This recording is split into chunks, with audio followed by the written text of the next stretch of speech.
تو آپ دیکھو نماز ہم جب پڑھتے ہیں تو امام جب سجدہ کرتا ہے کس کو کرتا ہے؟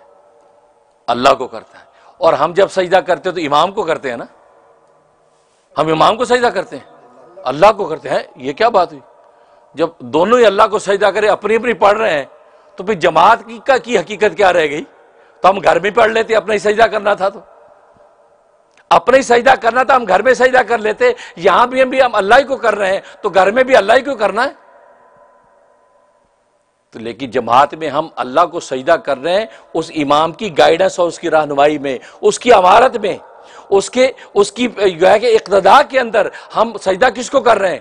اللہ کو کر رہے ہیں. اور امام امامت کے اندر اللہ کو سجدہ کر رہا ہے. سارے سجدے اللہ کیوں کر رہے ہیں؟ ہم امام کو سجدہ نہیں کر رہے ہیں. بالکل اسی طریقے سے امام اعظم ابو حنیفہ اگر کوئی مسئلہ بتاتا ہے تو وہ بھی اللہ کے رسول کی اطاعت میں بتاتا ہے, اور ہم بھی جب اس پہ عمل کرتے ہیں, ہم امام کی پہ عمل نہیں کر رہے, ہم امام کے اس مسئلے پہ عمل اللہ کے رسول کے لیے کر رہے ہیں. کوئی یہ کہے گا یہ تو ابو حنیفہ کو مانتے ہیں, یہ نبی کو نہیں مانتے, اس کا مطلب ہے آپ بھی نمازوں کے اندر جب سجدے کرتے ہیں آپ امام کو سجدہ کرتے ہیں, اللہ کو نہیں کرتے.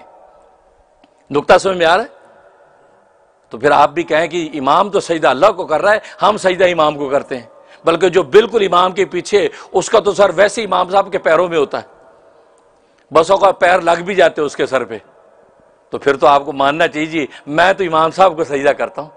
اللہ اکبر. نہیں کہتا, نہیں, امام کی اقتداء میں بھی اللہ کو سجدہ کر رہا ہوں. بالکل اسی طریقے سے فقہ کے جو امام ہیں, امام اعظم ابو حنیفہ ہیں, امام مالک ہیں, امام شافعی ہیں, امام ابن حنبل ہیں, ہم ان کی اقتداء کے اندر اللہ کے دین کو ہی لے کے چل رہے ہیں. ہم قرآن پر ہی عمل کر رہے ہیں, ہم حدیث پہ عمل کر رہے ہیں, ہم اللہ کے حکم کو بلند کر رہے ہیں, ہم نبی کی اطاعت ہی کر رہے ہیں, لیکن اس امام کی اقتداء میں کر رہے ہیں. لیکن کر سب اللہ کی رہے ہیں, ہم کسی امام کی اقتداء نہیں کر رہے بلکہ اس کی اقتداء میں اللہ کی حکم کو مان رہے ہیں.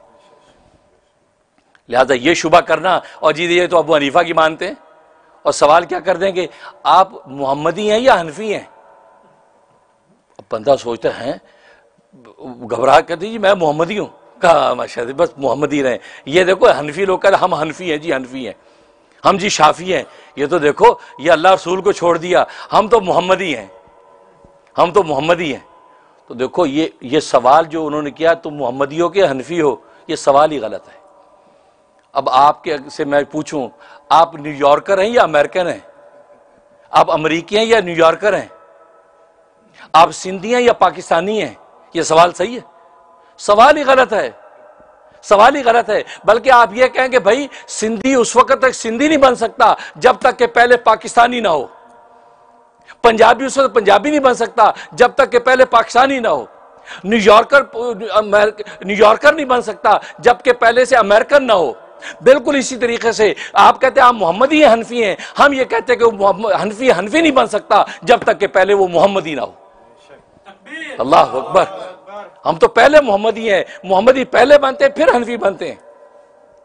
لہذا تمہارا یہ سوال میں دھوکہ ہے, سوال میں دھوکہ ہے. جیسے پاکستان کے 4 صوبے ہیں, سندھ ہے, سرحد ہے, بلوچستان ہے, پنجاب ہے, 4 صوبے ہیں اور چاروں صوبوں کا نام پاکستان ہے. کسی بھی صوبے میں رہنے والا کیا کہلاتا ہے؟ پاکستانی کہلاتا ہے. بالکل اسی طریقے سے یہ دین اسلام, یہ فقہ حنفی, فقہ شافعی, فقہ مالکی, فقہ حنبلی, یہ 4 فقہ ہیں اور چاروں کے چاروں فقہ دین اسلام ہیں. لہذا کسی بھی فقہ پہ کوئی عمل کرے گا وہ مسلمان ہے, وہ دین اسلام سے خارج نہیں ہے.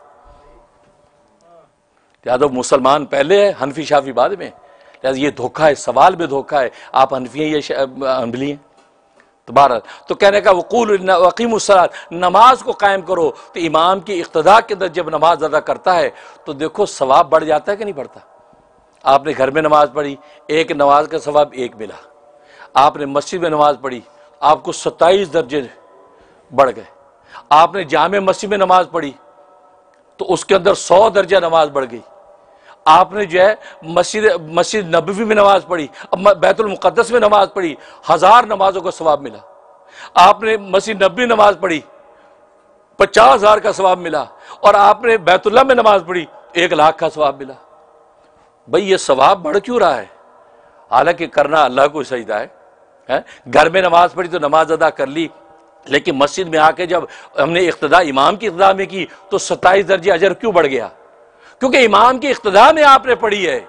جب امام کی اقتداء میں پڑھی تو آپ کی ایک نماز 27 درجہ زیادہ ہو گئی۔